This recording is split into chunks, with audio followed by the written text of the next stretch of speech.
Halo, Assalamualaikum warahmatullahi wabarakatuh. Perkenalkan, nama saya Dusta Lufiana dengan NIM 2108022410007 dari A21 PADP.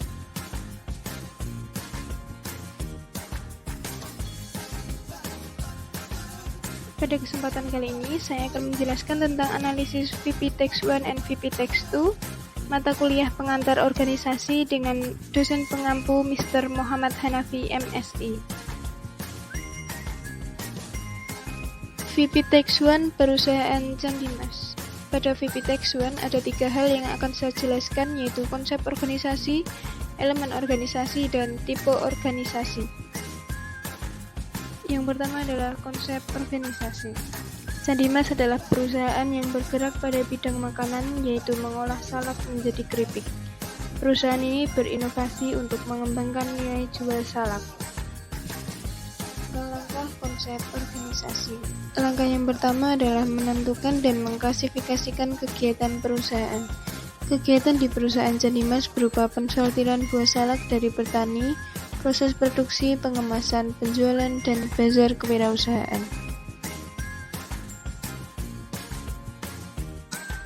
Langkah yang kedua adalah mengelompokkan program kerja ke dalam departemen-departemen yang berlaku. Di perusahaan Jan Dimas ini terdapat 4 departemen dan 1 direktur utama.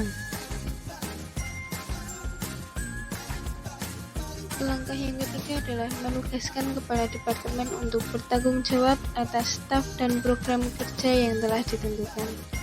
Perusahaan Jan Dimas tidak memiliki manajer, sehingga kepala departemen melapor setiap kegiatan langsung ke direktur utama.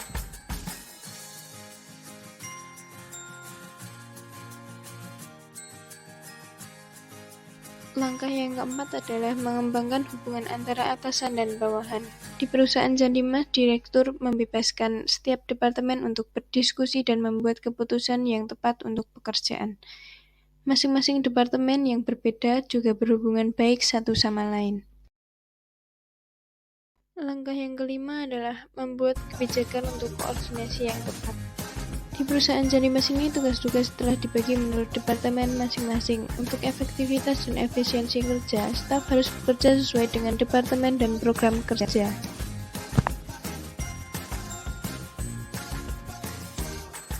Enam elemen organisasi. Yang pertama adalah job design. Bagian-bagian dari perusahaan Jan Dimas terdiri dari mengelola keuangan, bertanggung jawab kepada semua karyawan, menjual keripik salak, mengiklankan produk, mencari bahan baku, menyiapkan alat, proses produksi seperti mengupas, menggoreng, dan mengemas keripik salak.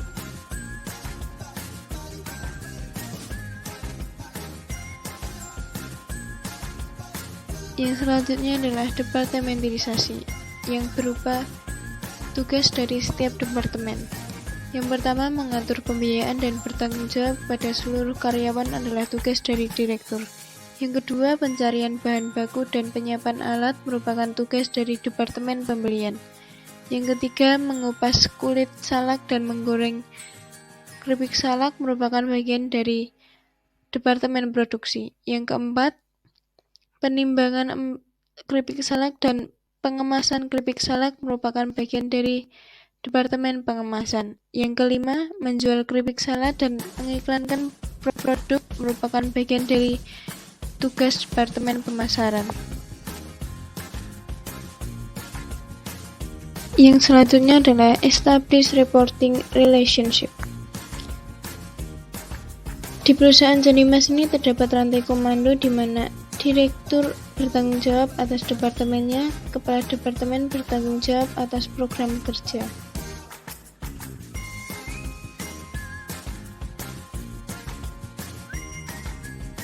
Distribute Authority.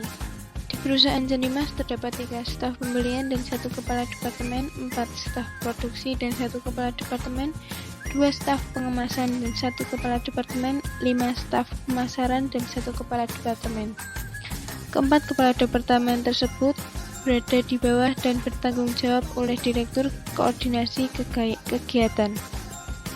Coordinating activities. Direktur membagi tugas yang berkaitan dengan penjadwalan, siapa yang bekerja, acara, dan setiap kepala departemen hanya bekerja seperti yang diperintahkan.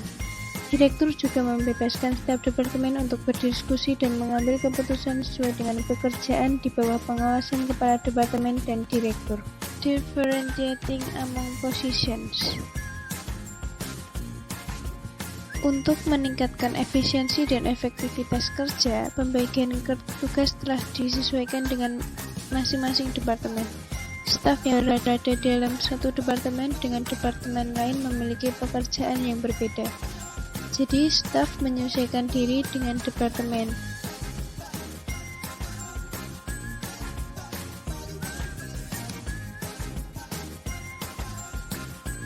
Analisis terakhir dari VP-Tex1 adalah tipe organisasi. Perusahaan keripik salak Pondo termasuk dalam jenis perusahaan perseorangan karena didirikan oleh satu orang dan hanya terdaftar kepemilikannya di kota yang ia tempati. VP-Tex2, perusahaan Philips. Ada 4 hal yang akan saya jelaskan, yaitu organization structure, organization communication, organization behavior, dan organization development. Organization structure. Perusahaan Philips menggunakan struktur organisasi matriks. Organisasi matriks adalah desain yang menggabungkan keunggulan struktur fungsional dan struktur produk yang meningkatkan kemampuan manajer dan pekerja lain untuk memproses informasi. Organisasi matriks mengintegrasikan aktivitas fungsional untuk setiap lini produk. Perusahaan Philips memiliki lebih dari 8 divisi produk yang beroperasi di lebih dari 60 negara di seluruh dunia. Perusahaan Philips menggunakan struktur organisasi matriks ini untuk mempermudah pekerjaan mereka, seperti memungkinkan pekerja mempelajari keterampilan baru di area kerja yang berbeda. Organisasi matriks bekerja paling baik ketika sumber daya terbatas dan produk yang banyak.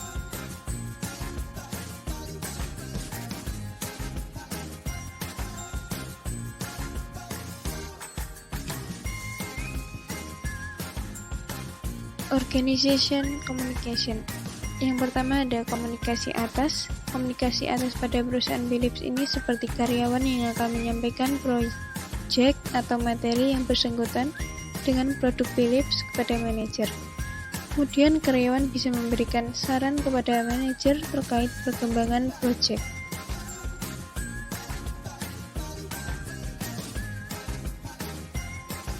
Yang kedua ada komunikasi bawah.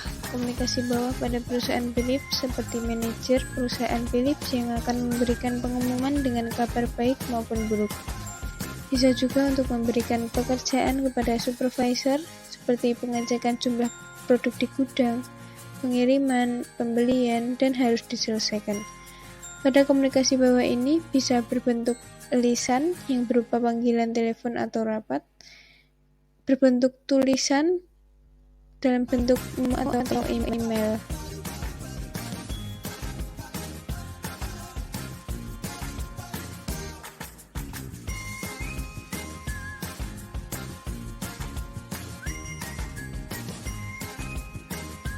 Yang ketiga ada komunikasi bisnis. Komunikasi bisnis pada perusahaan Philips seperti kegiatan yang berkaitan dengan penjualan dan pembelian produk dari Philips.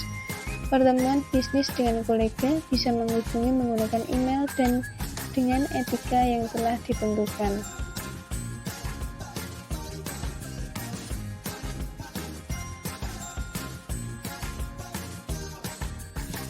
Komunikasi informal. Komunikasi informal biasa digunakan oleh antar karyawan untuk memperkuat jalinan kerja. Dalam komunikasi informal ini bergerak secara impulsif sehingga bisa terjadi rumor yang belum terbukti kebenarannya.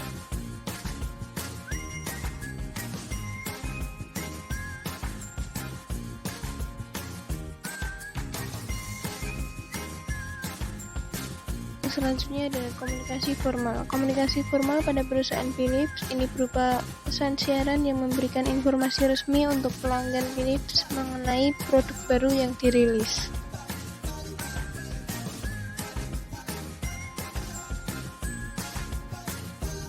Dan yang terakhir ada komunikasi interpersonal.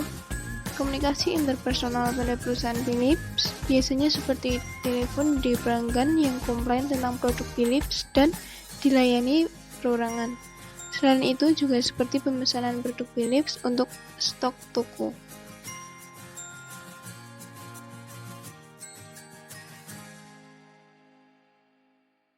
Organization behavior. Model sistem adalah mempertimbangkan keseluruhan struktur dan lingkungan tim, serta bakat, potensi, dan tujuan setiap individu. Model sistem berusaha untuk menyeimbangkan tujuan individu dengan tujuan organisasi. Mayoritas karyawan mencari remunerasi yang baik, keamanan kerja, dan lingkungan kerja yang positif, di mana organisasi memberikan kontribusi kepada masyarakat dan atau pelanggannya. Dalam model perilaku organisasi yang cocok untuk perusahaan Philips adalah model sistem. Alasannya, perusahaan Philips mengambil berbagai inisiatif untuk mengurangi konsumsi energi dan emisi gas buang. Dengan target yang jelas terhadap produk tersebut mampu membantu Philips untuk melakukan perbaikan secara terus-menerus. Karyawan Philips terkenal bekerja keras, disiplin, dan berdedikasi tinggi. Organization Development. Pada Organization Development kali ini, saya akan menjelaskan dua hal. Yang pertama ada teknik organisasi. Teknik organisasi yang cocok digunakan oleh perusahaan Philips adalah lingkaran kualitas. Alasannya adalah ketatnya persaingan dalam dunia industri semakin memacu perusahaan manufacturing untuk terus-menerus meningkatkan hasil produksinya dalam bentuk kualitas, harga, jumlah produksi, pengiriman tepat waktu, dengan tujuan yang lebih nyata adalah memberikan kepuasan kepada pelanggan.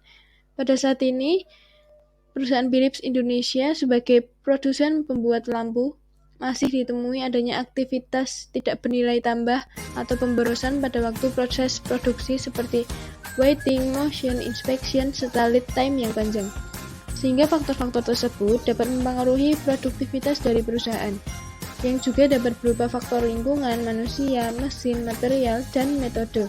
Oleh sebab itu, pendekatan lean manufacturing sangat menunjang untuk membantu menyelesaikan permasalahan yang ada di perusahaan Philips Indonesia.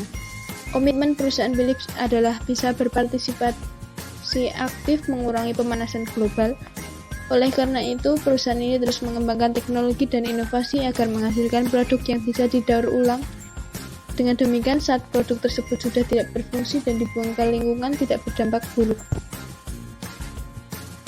Dan yang kedua adalah komponen. Untuk komponen ada 6 hal, yaitu diagnosis masalah, umpan balik, perencanaan, intervensi dan implementasi, evaluasi, dan yang terakhir adalah sukses.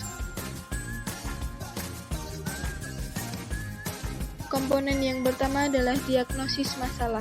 Perusahaan Philips melakukan komponen diagnosis masalah dengan memperhatikan lingkungan sekitar. Masalah apa yang sedang terjadi dan perusahaan Philips ingin selalu berpartisipasi aktif untuk mengurangi pemanasan global. Mengumpulkan data, mencari penyebab, dan memastikan pilihan.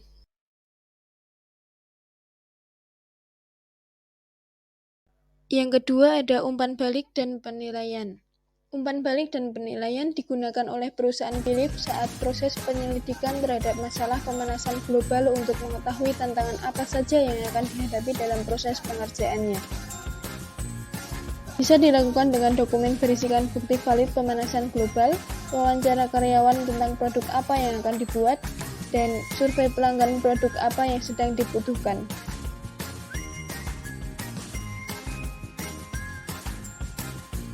Yang ketiga ada perencanaan. Setelah perusahaan Philips memahami tantangan dan hal-hal penting lain yang akan menjadi pertimbangan, langkah selanjutnya adalah perencanaan.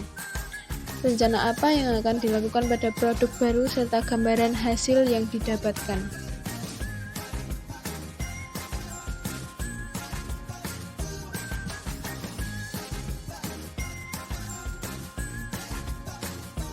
Yang keempat ada intervensi dan implementasi. Setelah membuat perencanaan, maka langkah selanjutnya adalah intervensi dan implementasi dari rencana yang telah dibuat. Melakukan rencana agar bisa menjadi bahan evaluasi dan menemukan langkah yang tepat.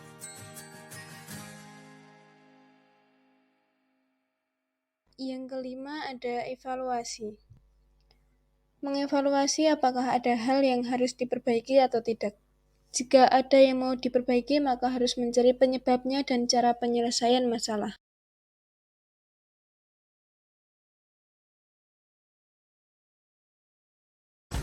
Yang terakhir adalah sukses. Komponen yang terakhir adalah sukses dalam menjalankan 5 komponen lainnya. Selanjutnya adalah memperhatikan apakah produk yang dibuat serta diperjualbelikan akan bertahan lama atau tidak. Mengatasi masalah yang akan terjadi pada kedepannya. Demikian penjelasan analisis yang bisa saya sampaikan. Wassalamualaikum warahmatullahi wabarakatuh. Terima kasih. Bye-bye.